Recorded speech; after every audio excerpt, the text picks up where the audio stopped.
Hello, my name is Leroy Blevins. Welcome to Mysteries and Histories. In this episode here, what I'm going to do is a summary on the eyewitnesses in the JFK assassination. Now, the reason why I want to do the summary, because as I showed in my videos by these eyewitness accounts like Gene Hill, Beverly Oliver, Ed Hoffman, Charles Broom, and even in my other videos where I point out James Files' story, okay, their stories has changed. But another thing I want to point out, another reason why I want to make this video, and show you the reason why I do not believe in the stories that's told, is because of here some facts is what I'm going to point out here. Now, as I point out in my videos, we have Gene Hill, Beverly Oliver, Ed Hoffman, Charles Broom, and James Files. Now, Beverly Oliver claims she was the babushka lady. Now, we're going to put them back in their places and locations where they were at the time of the assassination. Now we have Ed Hoffman way over here. He claims the gunman was right here, if you watch my cursor, right at the corner of the picket fence area right here. This is where he said he's seen the assassin take his shot. We have Gene Hill places her assassin way behind here, as you see where she's pointing at, where these people and stuff are standing, way back here on this side of the tree, okay, on this side of the tree, way back there, where she says the assassin that she's seen took the shot was right back here. Then we have Beverly Oliver, who claims that she's seen the assassin taking a shot right here, where you've watched my cursor, on this side of the tree, which more or less almost over the same location where the badge man was supposedly at, but over on this side over here. And then we have James Files, who claimed, no, I was right here when I took that shot with the firebolt and struck JFK in his temple, you know. So see, now we have 1, 2, 3, 4 assassins told by one, let me point this out as well, Charles Broom now, he says those shots came from the picket fence area. The shots that he heard came from Texas School Book Depository or the Dow Tex building. Okay. Now we have 1, 2, 3, 4 eyewitnesses. 3 of them claim that the shots came from behind the picket fence area, but in different locations. 1 eyewitness claimed that no, the shots came from Texas School Book Depository of Dow Tex building. And then we have 1 guy who claims he was the assassin, that he was over in this location as well, but nobody's recognized him. No one's seen him. Okay? I also want to point this up as well. If you watch the Zapruder film, and that's what gets me, and that's what really makes me think. I'm going to put this over here so you can see the Zapruder frame. Who do we see in this one frame here? This is frame 292 of the Zapruder film. Who do we see? We see Gene Hill right here. This is her right here. We see Charles Broom, which is right here with his 5-year-old son. There's Charles Broom. Now we also see the babushka lady, who Beverly Oliver claims she is. Now we have 1, 2, 3 eyewitnesses, as we see them here, close together in this location right here. But we have 3 eyewitnesses claiming the assassins in different locations. We got Charles Broom, Texas School Book Depository, or Dow Tex building. They're guessing, because he's guessing, because that's where he heard the direction of where the shots came from. Gene Hill, which I pointed out in the video, that video of Gene Hill story, I pointed out she was staring at the police officer, but she ended up seeing this guy take a shot from over here, as you see what she's pointing at, right here. The assassin right here. Beverly Oliver, which she claims she's looking through this little tiny hole of a camera to see everything through that tiny view, and sees the assassin taking a shot right here, which is on this side of the tree, behind the picket fence area, right here. But then we have James Files way over here, 10 feet away from where these supposedly gunmen was. So we have a gunman over here by the picket fence area, and then about 10 feet down, we have another assassin. Then we have 10 feet more down, we have another assassin. Then we have about 12 feet over this way, 12, 13 feet over this way. Now we have James Files there. So we got 4 gunmen in this location here. But all these eyewitnesses, and 3 of them right here, as I showed, Charles Broom, babushka lady, or Beverly Oliver, and then Gene Hill, and all right in this one location right here, But we got one of them saying two shot, come from these two locations over here. But we got these two ladies saying from behind the picket fence area, but in different spots behind the picket fence area. Then we have Ed Hoffman, which is 3 football fields away, sees the assassin over here, walks along, hands off the rifle. The guy goes over here, puts it to get away and everything else. Now, and then we have James Files standing here. Now, did James Files go and did anything that Ed Hoffman claimed? Did James Files do that? No, he didn't. James Files didn't walk along the picket fence area. In his story, he didn't say he walked along the picket fence area, hand off his rifle to somebody else, and he walked away because he had a hat on, suit and tie and stuff. Plus, actually, James Files wasn't even there that day, but we're going to compare stories. So his story does not match Ed Hoffman. So who are you going to believe? Ed Hoffman's story or James Files? Gene Hill. Gene Hill says the shot came from behind here. James Files is over here. So whose story are you going to believe? Gene Hill's or James Files? So now we're going to eliminate her because her story ain't matching up with James Files. Now we're going to look at Beverly Oliver. Beverly Oliver claims she's the babushka lady. She claimed the shot came from over here. But again, James Files is sitting over here. He's the assassin. Okay? And who are you going to believe more? You're going to believe the assassin because he's front row. Okay? Assassin's front row center. These people are just like in the back rows. Okay? And James Files, he's way up in the bleachers, if you want to look at it that way. He's way up in the bleachers. But these people are like 20 or 30 rows back, but he's, as being assassin, he's front row center. But none of these stories, even the Charles Brim, he claimed no shots come from over here. So it eliminates him and matching up his story because he says 2 shots came from here. So his story is more closer to the Warren Commission report because 3 shots being fired, and he chose Texas School Book Depository as one of the locations. So his story is fitting with the Warren Commission report. Okay, so his story is fitting with the Warren Commission report. But these 2 witnesses here, this eyewitness here, and even this so-called assassin, does not fit the Warren report. Okay, so who do you want to believe? This is the reason why I make these videos and I show these videos, because see, I never did want to talk about eyewitnesses, but there's been a lot of people bugging me, says, well, what about this eyewitness? What about that eyewitnesses? So the best way for anybody to truly understand and get a full outlook of this case is I would have to make some videos on some of these eyewitnesses and stuff so I can point out these facts to show you this is the reason why I do not believe in the stories that's told by eyewitnesses. As soon as JFK was shot, that left the window open and doorways open for thousands and thousands of people to make up stories. Even as you see here, even as people as front row center of the assassination right there, because JFK was shot right here. Their stories are all different and they all change. Ed Hoffman, he's just riding along the highway here, and he all of a sudden he's an eyewitness. Okay, which he wasn't even in Dealey Plaza. He was, on that expressway. And we got Beverly Oliver, who claims she was there, but she really wasn't there. If she was along there, somewhere else. But we have Gene Hill and stuff.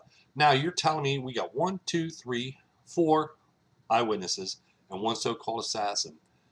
What about these people? If you watch my cursor, what about these people over on this side that was standing right here? All these people standing along this here.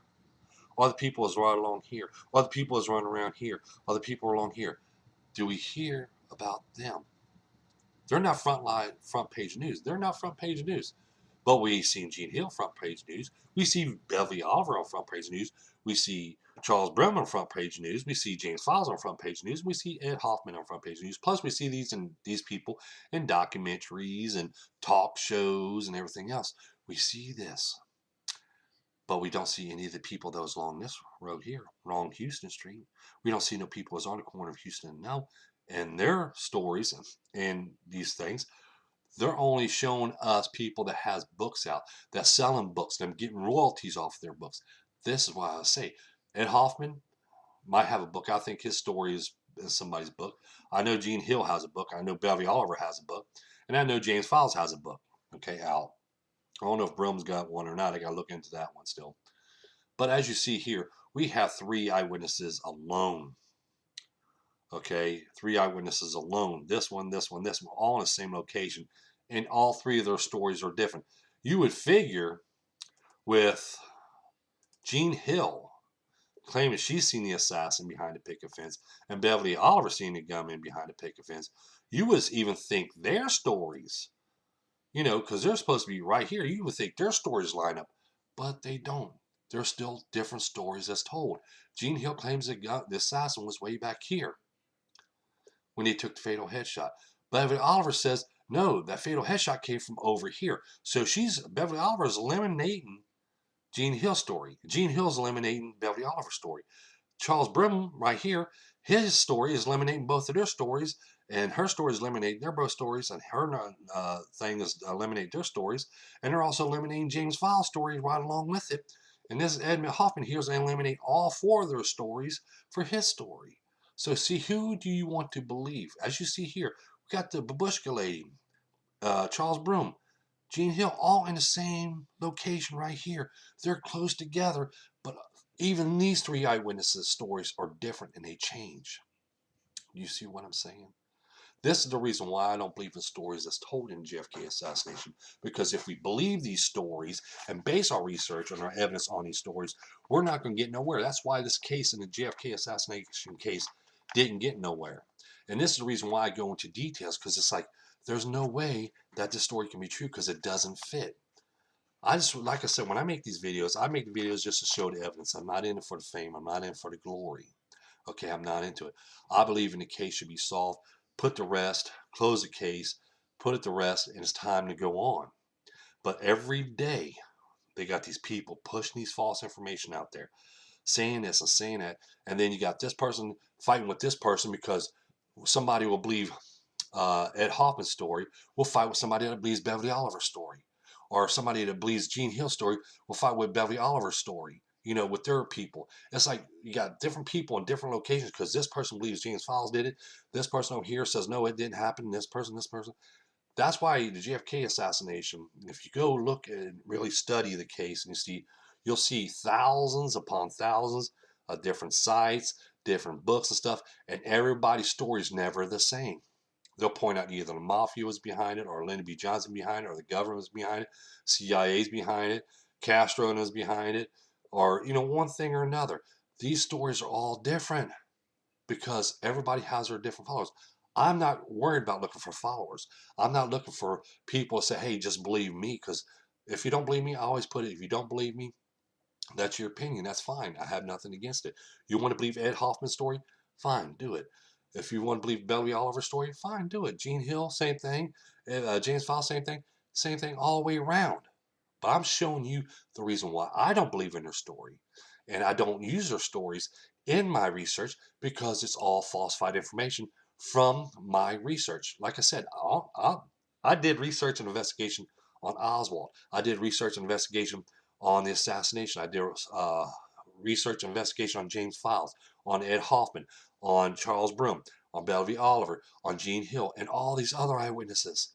Okay, I looked into the story. I matched the story up and see if anything matches. That's like Governor Connolly. Governor Connolly says I only heard 2 shots that day.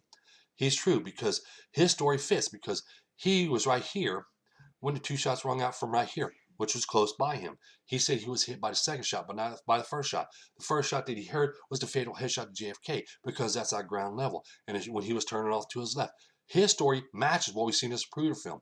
His story matches what we see in other films. The Newman family. Newman family is standing right here, and they said the shots came directly from behind them. Okay, that's where they heard the shots came from directly behind them. Because they could feel that wind and they could see that they smell that smoke and everything else come from directly behind them. So their story matches up. Now I want to show you something else too that I put together. What else I noticed too that is okay. Everybody knows that by photographic evidence, I found 2 gunmen in shelter number 3. And I've ID'd these 2 gunmen as 2 of the tramps by photographic evidence, body evidence I collected. And we can see the gunmen, and we can see them taking their shots, holding rifles, aiming rifles, and taking their shots from shelter number 3, which is one of them was the fatal headshot to JFK. He shot JFK, took the fatal headshot. He took the shot to Governor Connolly as he was turning off to the right. The story fits their story. Eyewitness accounts fit the story that we see. James Files don't talk about these two gunmen here. Why would you have two gunmen that close to him? Don't even say nothing about them. Jean Hill, not even pointing at the shelter. She's pointing to the picket fence area. Same thing as Beverly Oliver. Okay, he's pointing over here to the Dow Tex building or Texas School Book Depository. Ed here is pointing behind somebody behind a picket fence as well. When he's 3 football fields away, why would you want to have 4 gunmen behind a picket fence area and 2 gunmen here in Shy's shelter number 3? Because, see, their stories doesn't match on what we can see. That's the reason why I don't use their stories as well. Because of what we see in the films is not what they're saying to us. Okay? As I pointed out when I talked about Charles Broome, if you watch that video there, he says he was over here. He points exactly right in this location here, but we can see in the films and images he was over here with Beverly, with the Babushka lady and Jean Hill and Mary Mormon. He was over here with the son, but he claimed he was here. He claimed one shot happened here, the second shot happened here, which is way past the X, and then the car swerved, and then the third shot rung out when the vehicle got down here, when JFK's limo got down here. But you see, his story didn't match if you watch that video. I showed you Ed Hoffman's story. Doesn't match the way he was talking. I showed you Beverly Oliver's story doesn't match the way she's talking about she was the babushka lady. I showed you Jean Hill's story didn't even match as well. And in my other videos and stuff, if you watch them, you'll see that I put I put James Files as not the assassin because his story doesn't match. Okay, I don't believe in what was told or what's in the reports or nothing. You can't believe it because everyone knows that these reports has been changed and everything else as well. I have to believe on and work on what I see. If I see a gunman taking a shot, then he was in that location. And if it matches a story that's also told by eyewitnesses, that's when I get more information. But I'm getting no information from these people here because their stories are false. That's the reason why I don't believe them. That's the reason why I want to make this video here as well, so everybody gets a summary of reason why I don't believe in. That's why I posted the videos and stuff. I don't base my research on what's told because I could go into more and more details on reason why and show you all kinds of notes and stuff why these people's story are not true. I'm giving you the basics of stuff and most of the detail up front, but there's still a lot of information out there. I can point out to show you that their stories are false. I want to make these videos. I didn't want to make the videos or even talk about this, the eyewitnesses and stuff. But for you to fully understand and get fully why I don't believe in their story stuff because of the evidence I've uncovered. When I was doing an investigation on these people and their story and everything else that they claim and everything, I had to see if it was true or not. And what I found was false information that they was giving out on all their stories. So, like I said, if you believe my research or not, that's your opinion. But in my research, because I got people all the time sending me says, yeah, but you're overlooking James Files, or no, you're overlooking that this eyewitness account said this eyewitness account said that. I made these videos to show people why I don't believe in their stories. I hope they take some information from this to themselves so they can understand it. Like I said, if they don't want to be my research, that's fine and dandy. But, if you could pull something from my research, like the information that these eyewitnesses said this or said that, and you say, okay, well, now I don't believe this person because, yeah, they've seen something in my video that points out, yeah, you're right about that. So I can't believe what she says or this person says and stuff, even if they believe in just that part of their alone, okay? Because everybody wants to prove where that fatal headshot come from. That's what people are trying to do. They want to know. They want their name in a history book says, I solved the mystery. I was the one that found the gunman that took the fatal headshot to JFK. I point out the guy that took the fatal headshot JFK, but people don't want that to accept that and what they see. They rather keep on believing in what they are told. They're not believing in what they're seeing anymore.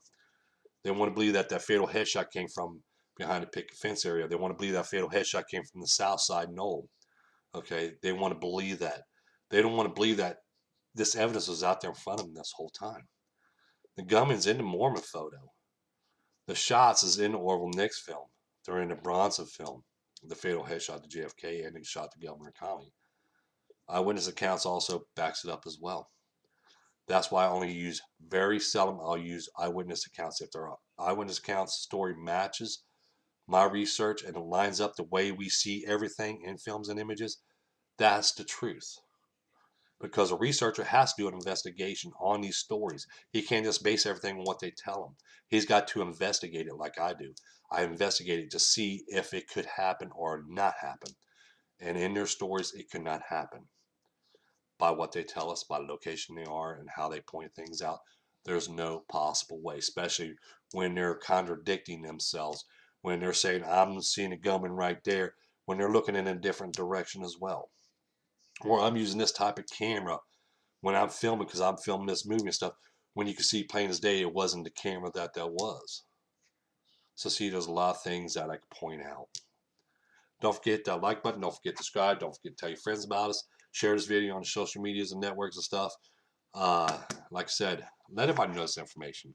Thank you, and you have a pleasant day.